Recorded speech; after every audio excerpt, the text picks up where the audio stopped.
morning, my Real News Media TV family. Thank you so much for tuning in this morning, and I'm wishing for everyone a wonderful and a productive day. Please remember to leave a comment, like, and share. And in the news this morning for February 9, 2024, man shot dead for picking apples in St. Mary.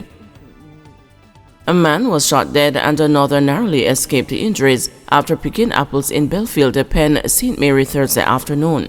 The dead man has only been identified as Ryan Prendergast. Both the men are from Belfield Pen, the police said. Reports reaching the news are that around 2:45 p.m., the two men went to a property in the community and picked apples. On their way from the property, they were confronted by another man. That man, the police said, informed them he was paying the lease for the property and questioned their authority to pick the apples. He then reportedly pulled a firearm from his waistband and opened gunfire in the direction of both men, hitting Prendergast in the upper body and killing him on the spot. The other man escaped unhurt. The shooter then fled from the area, the police said. Two injured in crash involving JLP motorcade. A woman was seriously injured after a truck transporting Jamaica Labour Party supporters was involved in a crash in Roach Gully in the parish on Thursday afternoon. Member of Parliament for St. Thomas Western, James Robertson, told the news that a man was also injured in the incident. They were both rushed to the Princess Margaret Hospital, where the woman is undergoing surgery. It is understood that one of her legs was severed during the crash. It is reported that a motorcade was heading towards Morante Bay about 4 p.m. following nomination day activities when the truck collided with another vehicle while negotiating a corner. Caught by surprise in Hanover Eastern nomination exercise. Electoral officers at the Hanover Eastern constituency in Sandy Bay, Hanover, were taken to task by a man whose application to run as an independent candidate was flatly rejected as his name was not found on the voters list. 40-year-old businessman O'Keefe Gokul, who gave his address as Round Hill Estate, Hanover, presented at exactly 11 seconds after the center was opened and told officers that he wished to represent the people of the Hanover division in which he lives. He was surprised, however, after checks by the electoral officers revealed that his name was not on any of the voters' list for the constituency of Hanover Eastern. But Gokul was adamant that he had the right to be nominated according to the Jamaican Constitution and insisted on being processed. The returning officer advised him that his name has to be on the voters' list for him to be nominated as a candidate. Despite his protestations, he was turned away and told to lodge his complaint with the Electoral Commission of Jamaica's regional office in Catherine Hall, Montego Bay, St. James. The Constitution gives me the right to be nominated, and I want to be nominated, and you will not hear the end of this, Gokul stated. The day's proceedings later saw 3 Jamaica Labour Party candidates nominated.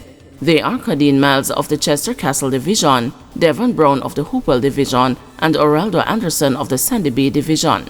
The People's National Party candidates nominated were Winter McIntosh for Chester Castle, Lennox Free for Hopewell, and the incumbent Deputy Mayor Andrea Duhaney Grant for Sandy Bay. Sitting Member of Parliament for Hanover Eastern, Dave Brown of the JLP, expressed a confidence in his party's chances at securing control of the Hanover Municipal Corporation this time around. I am pretty confident that all 3 seats are there for the taking, as we presently have 2 of the 3, and the timing is right for us to take the 3rd also, he said. Controlling the HMC has eluded the JLP for quite some time, and in all fairness, that has handicapped me and my work as Member of Parliament, he stated. While conceding that there are some bad roads across the Hanover Eastern constituency, Brown said that repair work will soon begin.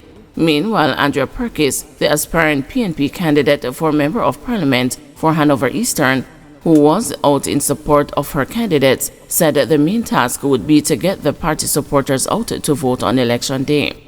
I believe that the candidates are feeling the pinch as much as the people within their respective divisions, and so to fail the people of their divisions will amount to failing themselves, she opined.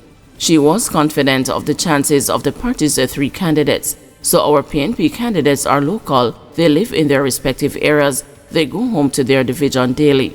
There is a different type of connection there, she emphasized. 23-year-old charged with murder.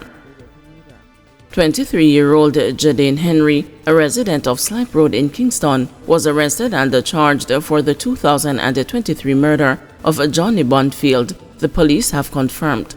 Reports are that Henry, along with 3 other men, including his brother Demar Henry, kicked open the front door of Bondfield's home and opened a gunfire at him.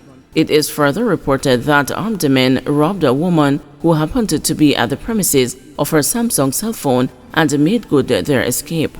Henry was arrested in an operation and after a question and answer interview was charged on February 7. His court date is being finalized. Taximan charged with rape of minor. The Westmoreland police say they have arrested and charged 26-year-old Omar Mary for the rape of a 15-year-old girl in the parish. It is reported that about 3:30 p.m. on Saturday, January 20, the teen took Mary's bike taxi.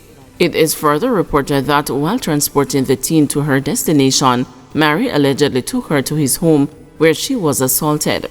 The incident was reported to the police, and on Wednesday, February 7, Mary was arrested and charged. His court date is being finalized. Upheld Purcell independent but still PNP at heart. Upheld Purcell, the council for Yorktown in Clarendon, who was seen in a leaked sex tape pleasuring himself, says he's ready to represent his division as an independent candidate. The incumbent, who has been the council for the division since 1998, says while he is running independently, the People's National Party still holds a special place in his heart.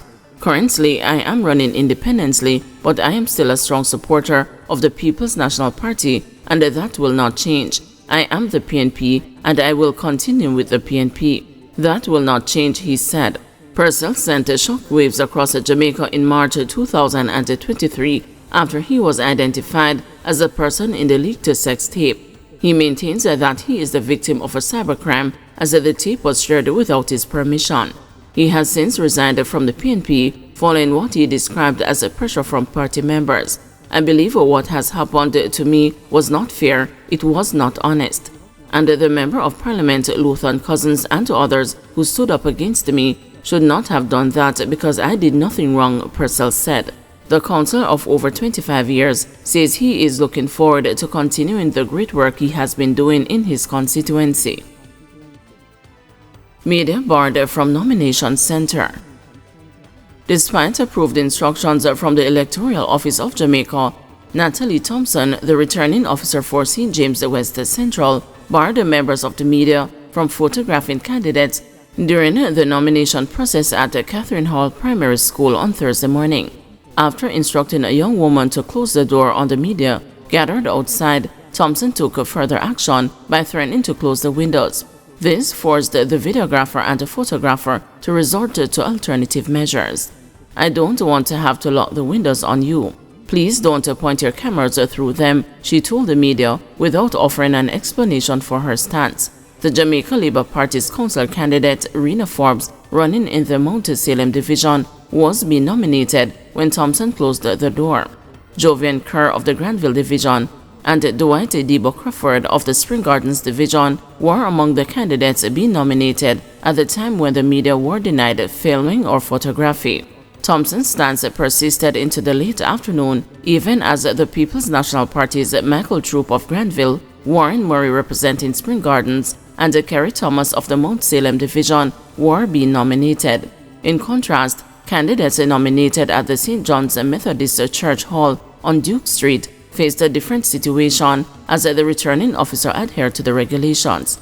The EOJ guidelines emphasize the importance of ensuring a democratic nomination process with media access generally unrestricted during the event. According to EOJ guidelines, members of the press have the freedom to enter and photograph nomination centers. However, it was observed that due to space limitations at certain locations, not all media personnel could be accommodated inside the centers during the nomination process. For instance, the classroom utilized at Catherine Hall had the capacity for up to 40 individuals, yet only 4 people were present while candidates were being nominated. Notably, the EOJ's sole request was that candidates not to be interviewed inside the nomination center.